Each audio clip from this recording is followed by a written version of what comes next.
What's up, everybody? Welcome to episode number 17 of Dada Sports Pod. My name is Sammy HT, and today we have a very jam-packed episode. As always, Tua Tagovailoa got released. We have a new QB in town. The Miami Heat got screwed by the NBA, and the Canes got screwed by the ACC. So both basketball teams getting screwed is not ideal. But before we talk about the two basketball teams in a positive light, because it very much is positive in spite of what is going on regarding them screwing coaches out of awards and teams out of first-round picks, the Miami Dolphins are going to be our first topic of conversation for very big reasons. And the main reason being, ladies and gentlemen, Tua Tagovailoa has officially been released from the Miami Dolphins. He is going to be assigned a post-June cut. So post-June 1st, we will be cutting him, which means that instead of just paying the $99 million outright all at once, we are going to be splitting the $99 million over the course of the next 2 years, which will lower the dead cap hit that we have going into this year, because we do have a roster that we have to, construct. And we can't do that if we're paying $99 million to Tua right now. Immediately, what I will say about the Tua Tagovailoa era, it was very tumultuous. It was very frustrating. It was, for all intents and purposes, an era that's going to be unforgettable for many good reasons and many negative reasons. And I believed in Tua throughout everything, but it wasn't until this year where it was very obvious that he was so clearly not the QB that we wanted, not the QB that we drafted back in 2020. It was so obvious, and because it was so obvious, we had no choice but to make the difficult decision of trading the guy. And trading him, look, man, not trading him, cutting him sucks, but it's necessary. It absolutely was necessary. It's a shame, because when we brought Tyreek Hill and Teron Armstead that offseason back in 2022, or 2021 rather, there was a lot of optimism. There was a lot of optimism heading into the year. There was a lot of optimism heading into the Dolphins in general, for the Dolphins in general. And that's something that we don't get very often. Positivity regarding the Dolphins doesn't come very often, because this organization just is not very good. And so the fact that we ended up getting Tyreek Hill, getting Tyron Armstead, getting Tua, and having him perform at the highest of levels with Mike McDaniel, it sucks that it didn't work out. But the writing was always on the wall. Especially after they fired Mike McDaniel, it was very obvious that Tua wasn't going to be our guy. I want to shout out, ironically, to Stephen Ross, because I don't know if Stephen Ross, if there's one thing he is not, it's cheap. He is not a cheap owner, and he has thrown his money at most of the problems that the Miami Dolphins have had. But unfortunately, throwing money at the problem doesn't get rid of the problem. And ultimately, the problem with this team was health, was the offensive line, the defense in spurts, and we were just a terribly ran organization. But it's a new era. This offseason kickstarted a new era, and it is exclusively Green Bay. I'll get to that in just a second. But before we do that, I want to discuss an interesting move that happened. So obviously we all know that Tua Tagovailoa got released. The team that decided to pick him up, I don't know what to tell you. Atlanta picks up Michael Penix. Let me tell you something. The Atlanta Falcons fans are not happy whatsoever with this move. I don't know if Tua's going to be a backup here or if he's going to compete for the starting job, but Atlanta, the way Atlanta has handled their QB situation, the QB situation has been utterly ridiculous, and that's an entire topic for a brand new video, probably at Between the Uprights, which you guys should subscribe to that channel. hit 1,000 subscribers very recently. Shameless plug, I understand. But yeah, this move in general, I don't know what to think of it. It feels like Tua just doesn't fit the Atlanta landscape. It feels like he doesn't. And on top of that, they also have a left-handed, injury-prone QB. So it's almost, I don't know what the idea is for Kevin Stefanski, because I'm assuming he has his hands all over this. I don't know what the idea is for the Atlanta Falcons, but I just don't understand the move. I don't understand it, but he is cheap, so I guess, I mean, why not? I don't think any other team would have gotten a much lighter reaction, but given where Atlanta is right now, as an organization where they don't have a QB, they're kind of hesitant with their head coach, Kevin Stefanski, right? Just everything this organization is doing right now is a giant question mark. So, yeah, Atlanta, very interesting. A trade happened this past weekend. A trade happened as well. Minkah Fitzpatrick traded away to the New York Jets. Here's the report right here. It's a 2026 7th round pick, so another pick for the Miami Dolphins to use. I'll be honest, this definitely seems like the Jets just wanted to the Dolphins rather, just wanted to get rid of Minkah Fitzpatrick, completely go all in on the youth movement. Yeah, this roster is going to need a lot of filling out. So now we're going to need a new safety. Since Minkah Fitzpatrick is going to be gone. The likelihood is that we're going to need some defensive linemen because Chubb is gone as well. We're going to need a lot. Let me tell you, we're going to need a lot on the defensive side of the ball. We need corners as well. I think safety becomes a priority. And since safety, and in a mock draft that I did recently, which stay tuned to next week, I will be doing a mock draft. So stay tuned for that. Yeah, in my mock drafts, I will likely be picking heavy on secondary because we have none. Ashton Davis gone. Minkah Fitzpatrick gone. We have no secondary to speak of. No cap space to sign any of the key pieces that we need in our secondary. So that kind of makes the next move that the Dolphins made very, very interesting. What's that move, you ask? Well, if you've been living under a rock, the Miami Dolphins have made the decision of finding their QB. Their QB being Malik Willis. He gets a 3-year, $67.5 million deal, $45 million guaranteed. So this is our QB. This is our QB for the next couple of years. This is it. This is the guy. Ironically enough, I'll be honest, I didn't think that we'd make a move like this. I thought we'd go in. We want to get younger and cheaper. He definitely is younger and cheaper, but he's also very inexperienced, and paying him $45 million guaranteed is interesting.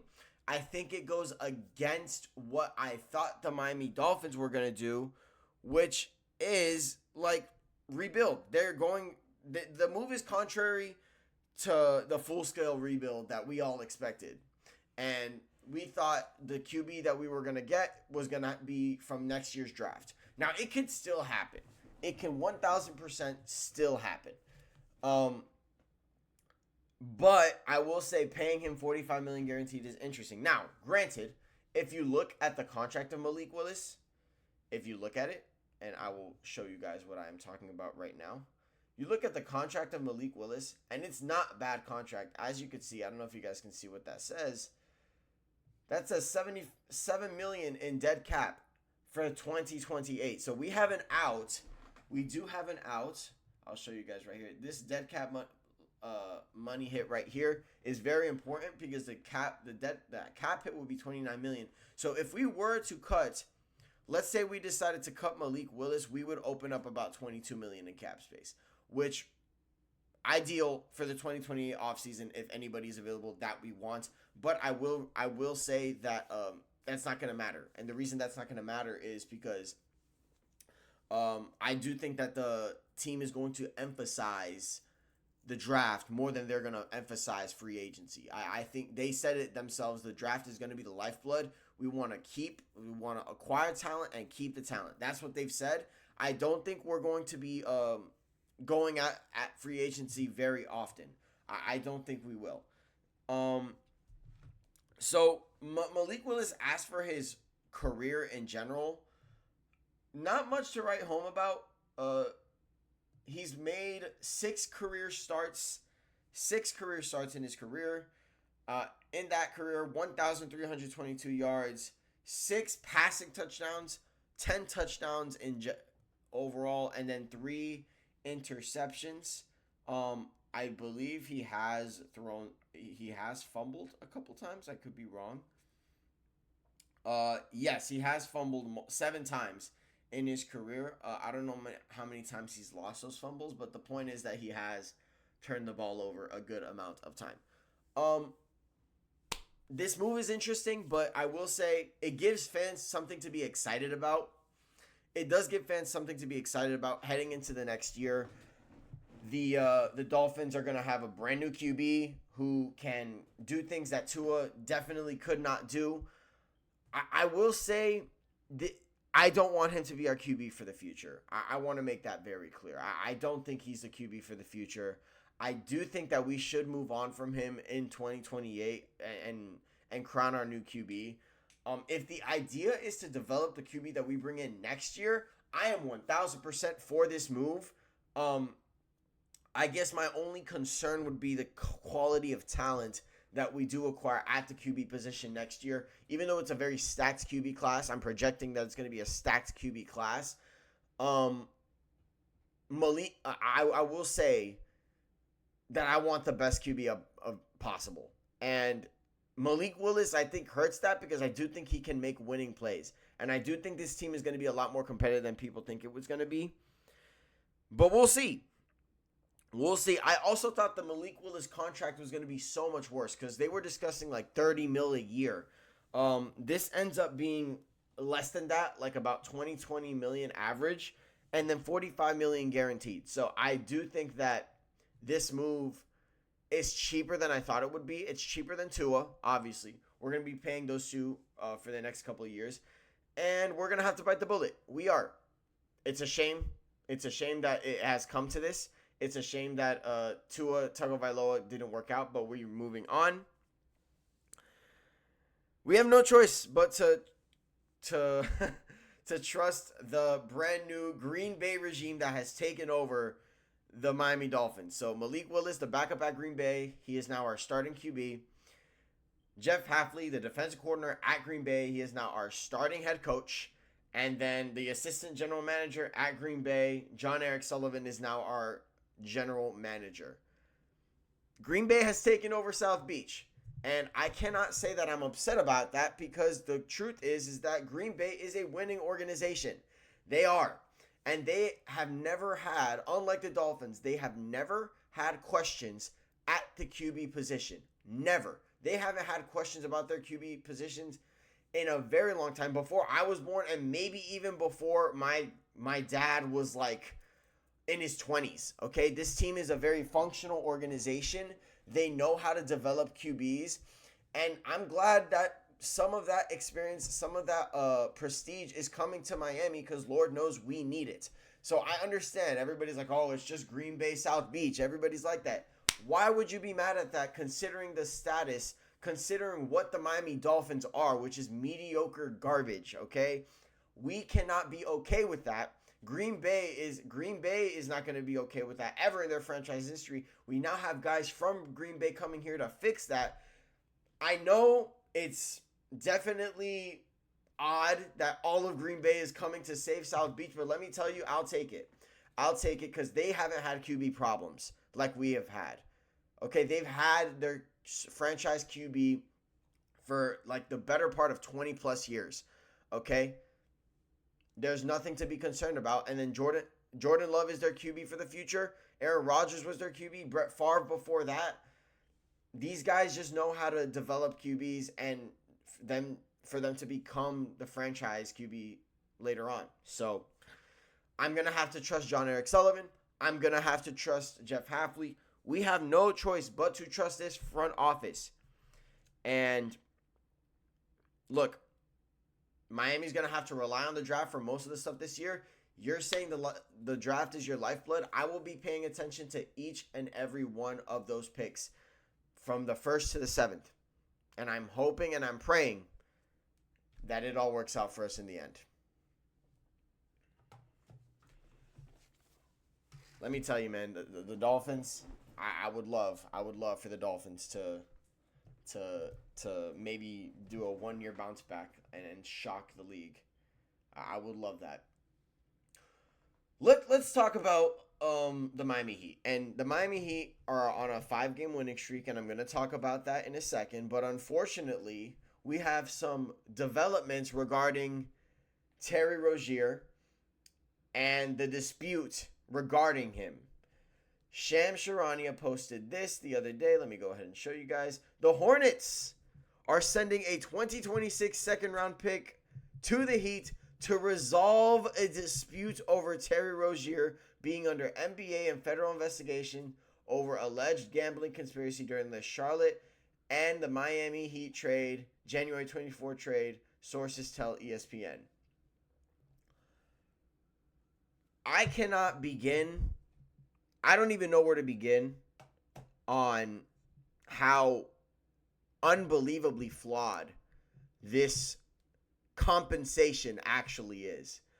A second-round pick being the compensation for us being royally screwed over is a joke. It's a joke. In spite of the fact that Adam Silver investigated Terry Rozier back in 2023, and these aren't my words, these were his. How do I know these were his? Well, let's go ahead and hear from the man himself, shall we? I'll go ahead and increase this volume all the way. This is Adam Silver discussing with the Prime broadcast early on this year. This is a 3-minute clip. So you're caught on 4K. 3-minute clip. A 3-minute clip regarding this. Amazon Prime decides to ask the question. And current head coach Chauncey Billups, what was your initial reaction and what have the last 36 hours been like for you? My initial reaction was I was deeply disturbed. There's nothing more important to the league and its fans than the integrity of the competition. I'm going to stop it right there. Notice how he said integrity of the competition. Integrity of the competition, right? This man is going over and beyond when it comes to tanking. When it comes to tanking, this man is going overboard with it. Overboard. But when it comes to Terry Rozier and the investigation that's currently happening, I'll let it keep playing. And so I had a pit in my stomach. It was very upsetting. And Terry Rozier was allowed to keep playing after an NBA investigation ruled that there was no NBA rules violated. What do you make of that decision now amid the FBI's allegations against him? So what happened was, because bets were placed through legalized legal betting companies, they picked up aberrational behavior around a particular game in March of 23. And so that was brought to our attention. You heard that. You heard that. March of 2023. This was well before the Terry Rozier trade even happened. This was well before this trade happened. I want to make that very clear. The league was let known by one of these gambling companies that there is something aberrational betting going on right here. There is something going on. Adam, investigate these players. Look what he goes on to. by the regulators and the betting companies. We then looked into that situation and were very transparent about it. And while there was that aberrational betting, we frankly couldn't find anything. Terry at the time cooperated. He gave the league office his phone. So they could not find anything. They could not find anything. Nothing. They found nothing. That's what Adam Silver said. They found nothing. But what I will say is that Terry Rozier was involved in it. And NBA franchises should have probably known that a guy like Terry Rozier, I'm sure Charlotte knew about it. NBA franchises should probably know about a potential gambling scandal going on regarding a player. That should probably be well known. Right? Because after all, you are keeping up with the integrity of the league. And God forbid that this comes back to bite you later on, right? God forbid. He keeps going. He sat down for an interview, and we ultimately concluded that there was insufficient evidence, despite that aberrational behavior, to move forward. We then worked directly with the law enforcement, as they said at the press conference, that the league has been cooperating. And so that was obviously over 2 years ago. So the federal government has subpoena power, can threaten to put people in jail, can do all kinds of things that a league office can't do. So we've been working with them since then. And of course, what they announced yesterday was an indictment. So 2.5 years later, he still hasn't been convicted of anything. You see, this is the problem with Adam Silver. This is the problem. He's working off of technicality now. Technically, he hasn't been convicted. Technically, he hasn't. So technically, Charlotte didn't do anything wrong. This is the same man talking about the integrity of the league, by the way. This is the same guy. So you mean to sit here and tell me that you investigated Terry Rozier, there was irrational evidence, and since there was irrational evidence of this betting scandal that could have potentially happened, that ended up actually happening, you did an investigation, you found insufficient evidence, but you didn't think of telling some of the league offices, hey, some of these organizations, hey, we are currently investigating an NBA player on betting. This player is going to be suspended until further notice, until we have clear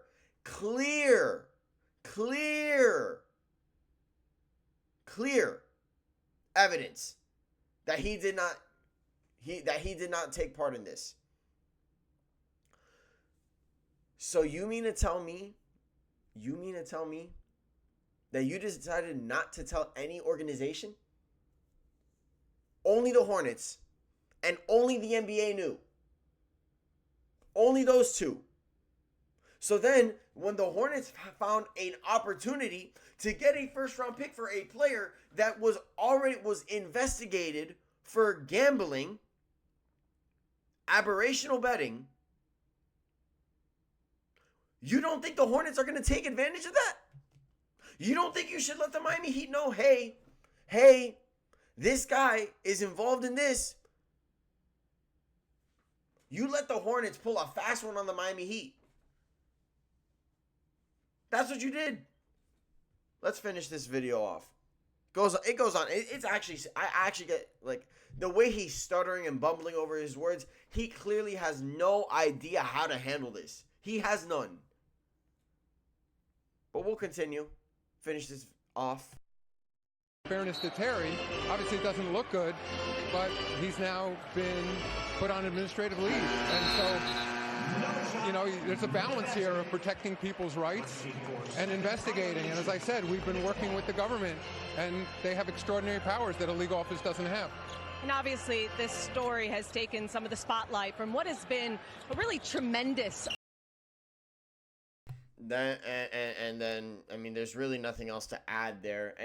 And furthermore, this guy was asked about the Miami Heat and Terry Rozier situation during the NBA Cup back in December. So this is 2 months later. This question is then asked by a reporter regarding Terry Rozier, regarding the Miami Heat. This question was asked. The investigation into the arrests of Chauncey and Terry Rozier, where that stands, if the league even has an expected timetable, and as kind of a part within that, Rozier remains on the books in Miami. He's 17% of the cap. There's a draft pick that's going to convey in 27 or 28. Has the league considered any relief to the Heat about what they can do with that situation?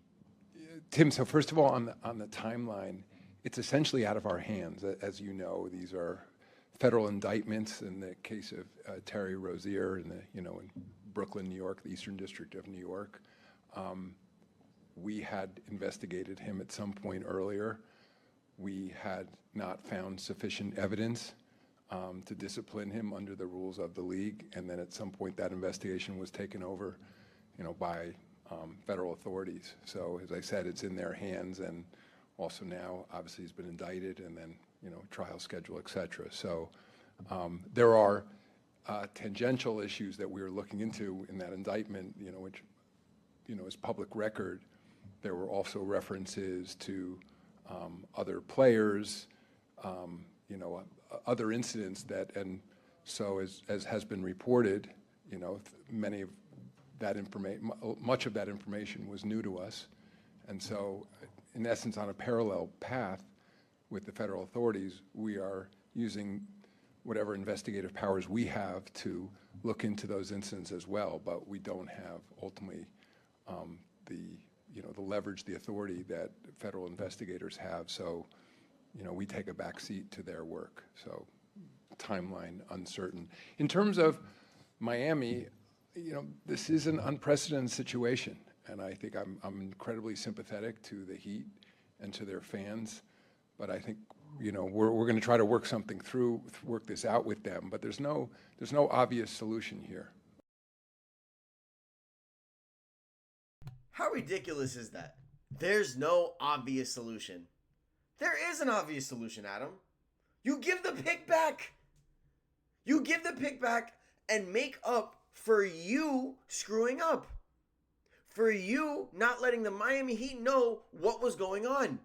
Because you, in your heart of hearts, did not think that the FBI would catch Terry Rozier, would catch anybody. You did not think.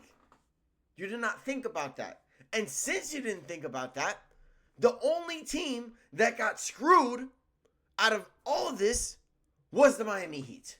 They're the only team that got screwed because Charlotte gets a first-round pick. And the NBA goes on scot-free because they're not cooperating with the FBI. So the Miami Heat get the short end of the stick, and you say there's no obvious solution. There is. And it's not a second-round pick. It is not that. It is full compensation for a mistake that you made, and give us the first round pick back. We're not going to sue the league office. We're not.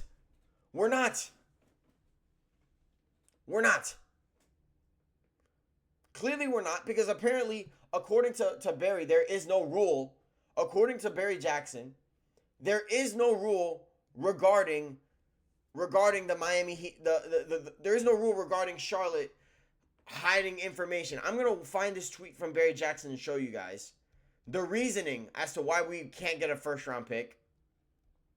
Relatively ridiculous, and it kind of speaks to how incompetent this has been handled. This has been handled by the Dolphins, by the league. how ridiculous it is. How unbelievably sideways this is. That we have to pay Terry Rozier. We have to pay Terry Rozier. Unbelievable. This is the tweet I was talking about. And it's a good tweet because it's true. It's true. Barry Jackson, because there is no specific rule requiring teams to tell other teams when they're trading them a player under FBI investigation. Yeah, this is like the Seinfeld episode where Costanza slept with the cleaning lady and later asked, is that wrong? And there was no recourse to sue, so this was the best that he can do in a regrettable situation. Carry on. I have never seen Seinfeld. I don't even know what he's referring to, but whatever it is, it has to be around the part of what's going on here with the Miami Heat. Adam Silver should be ashamed of himself. The league should be ashamed of himself. And the reality is this. This is a situation that is not going to be made right for the Miami Heat. It's not going to be made right. And the reality is the league did not think that the FBI would be getting involved in this kind of investigation. They did not think so. They thought they could sweep it under the rug and they mentioned that they did investigate Terry Rozier back in 2023 to cover their own tracks. And guess what? You didn't think the league would get involved, and now you're here. And we're screwed. The Miami Heat got screwed. Shame on the league. And shame on Adam Silver. Because he's been outside of even this situation, his job as commissioner has just been, my goodness. I'm not gonna even go that deep into it anymore. It's a ridiculous job by Adam Silver. A ridiculous job. And yeah, straight up pathetic. It's pathetic.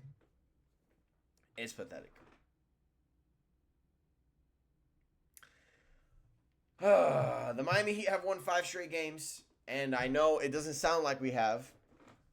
But we have won 5 straight games. Some of the wins being against some really quality opponents. Houston Rockets, Charlotte Hornets, who have been one of the hottest teams in basketball. And then Detroit this past Sunday. We did win 2 games against the Brooklyn Nets. And the Brooklyn Nets aren't very good. However, what I will say is that a win is a win. And the 3 wins that have come, and the 2 wins that came after that Brooklyn Nets game, very, very good. I want to talk about some of just highlight some things. Tyler Hero won Player of the Week this past week. I mean, he has just been so good ever since he came back from his injury. He was kind of getting his foot under him. But he is back. He was a Player of the Week this past week. He averaging some crazy numbers, like 26 points per game on insanely good shooting. He has been so good for us. And now if he can keep this going, man. If he can keep this going,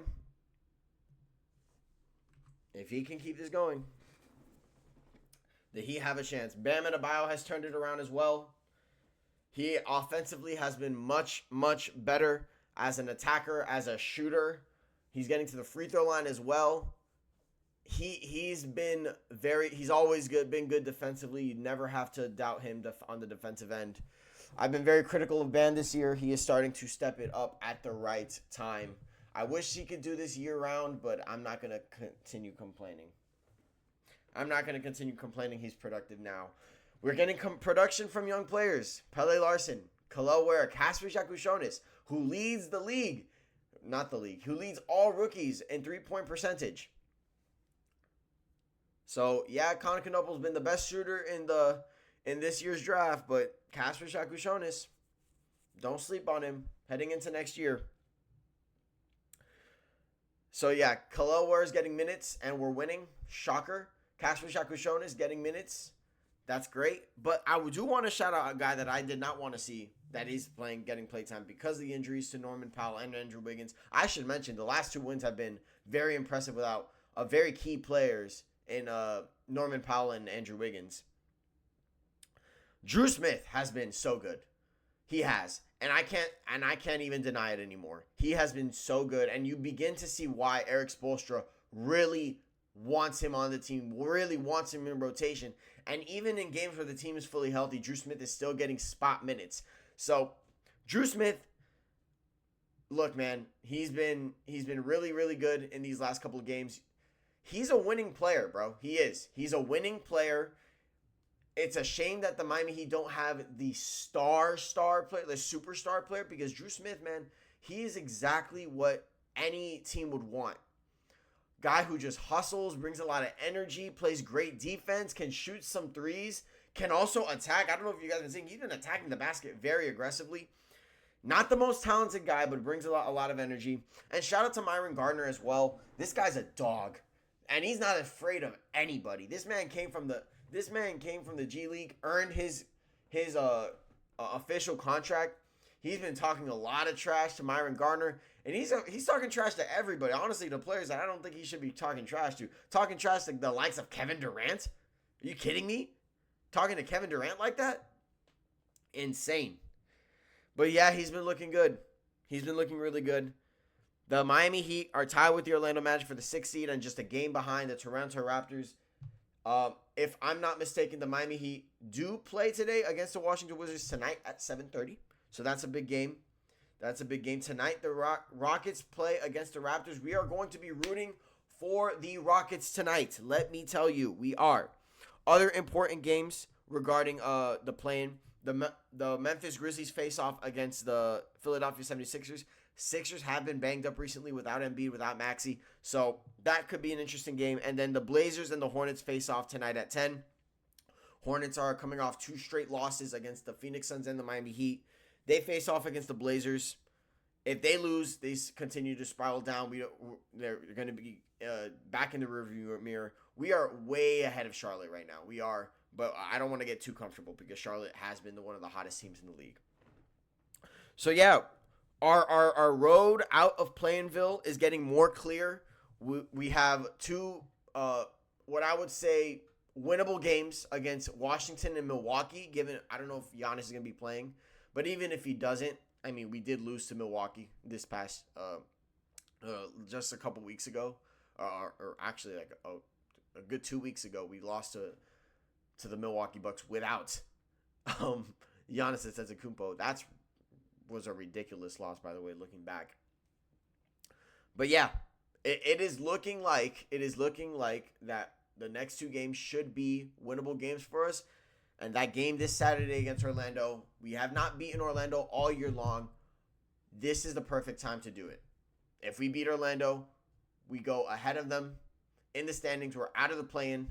I really want the 6th or 5th seed. I really want it. I really want to get out of the play-in. If we get a 5th seed, I wouldn't mind that matchup against Cleveland. I wouldn't mind a matchup against New York either. I'm excited. I'm excited to get out of the play-in. Shout out to the Miami Heat, man. After the trade deadline, dead in the water, but we have fought back into relevancy, and hopefully we can get out of the play-in. Perfect timing for Eric Spoelstra and the Miami Heat to get hot. The Miami Hurricanes basketball team finished their season with a loss against Louisville. Very close game. They only lost by 3. It has been a trend this year for the Canes to be in incredibly close games. This year, it has been an incredible trend. Our last couple of wins prior to that loss were by 8 points or more. So we've been having more comfortable wins. We've been getting hot. But even prior to that, I mean, we played in all our losses pretty much have been very, very close, except for like maybe one, and that would be the game against Clemson, and that would also be the game against, I believe it was BYU, where we lost by 10, and Florida, where we lost by 12. So two teams that are going to end up in the tournament.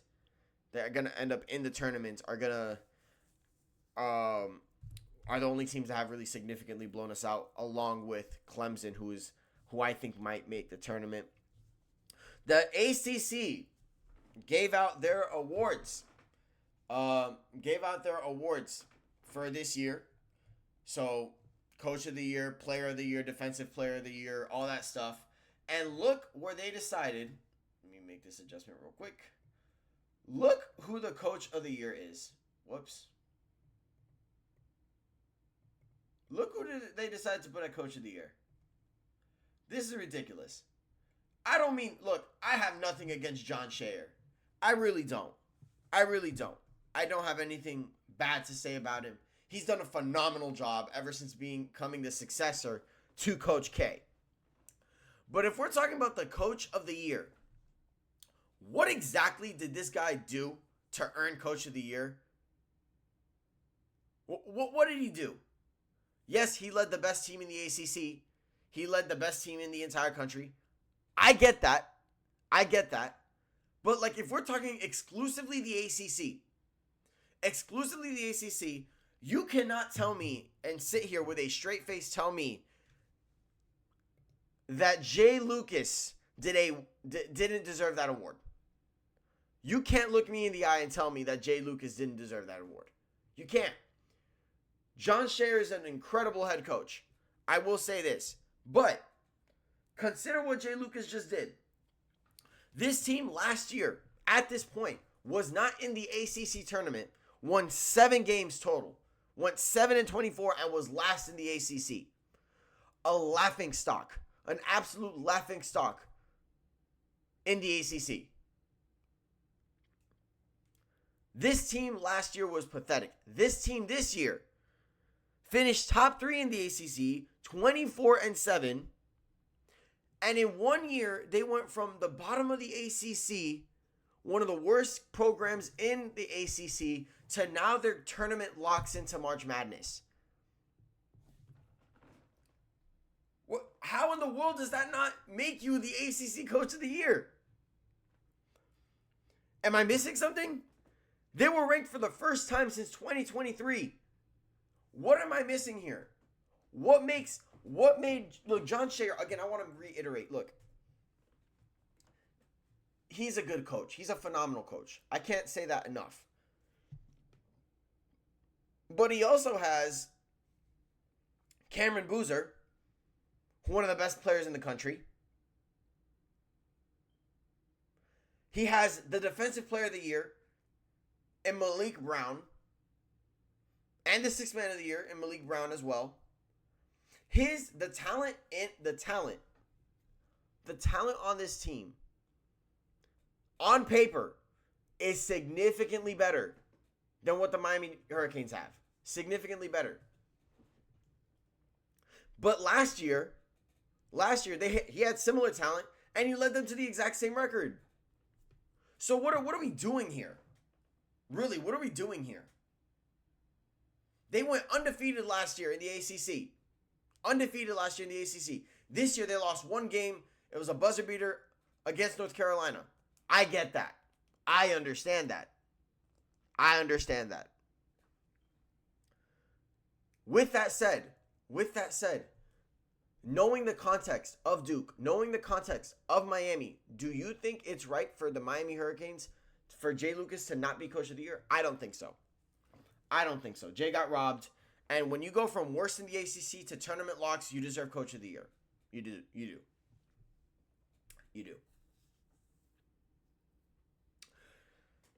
3 Miami Hurricanes received All-ACC honors. Malik Renew, All-ACC first team.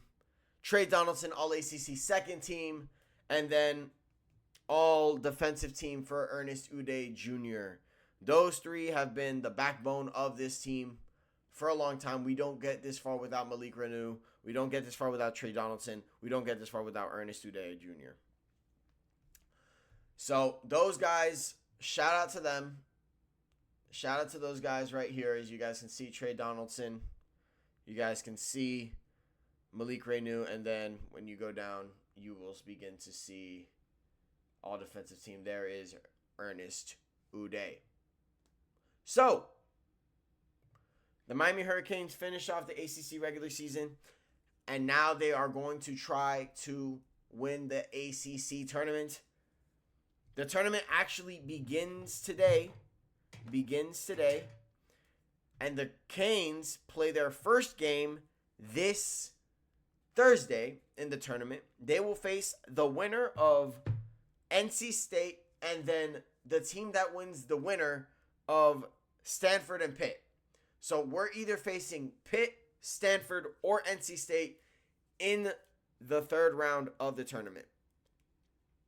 In the quarterfinal of the tournament. And from then on, it's no holds barred. I will say NC State gave us a big fight last time. Huge fight last time. We barely got out of NC State alive last time we played them. But I will say I'm up for the challenge, and I think we can definitely beat them. I believe it. Some quick Panther news before we end the show.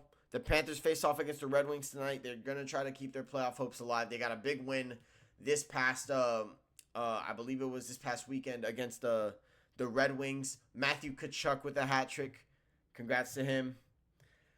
The playoffs are looking less and less likely, but I will say that if we do somehow manage to make a run, if we do somehow manage to go and get into the playoffs, watch out is all I'll say, because we are the back-to-back defending champs. I don't think we're going to make the playoffs, but if we somehow do, what a story that will be. What a story that will be. We got to get it done tonight, though. We do have to get it done tonight. With that being said, thank you guys so much for watching. Please like, comment, and subscribe if you enjoyed the video. Comment down below what you guys think of the NBA screwing the Miami Heat. Malik Willis, new QB for the Miami Dolphins. What do you guys think about that? Please let me know down in the comment section. I am so salty, like, looking back at what's going on with the NBA. I'm so unbelievably salty. But I will say that with how the Miami Heat are playing this year, and their plan moving forward, it doesn't matter. It doesn't matter anymore. It just doesn't matter. We got to move forward. We got to find a way to win. And get out of the plan. So, with that being said, thank you guys so much for watching. Like I said, please like, comment, subscribe. And I will see you guys next time. Dale.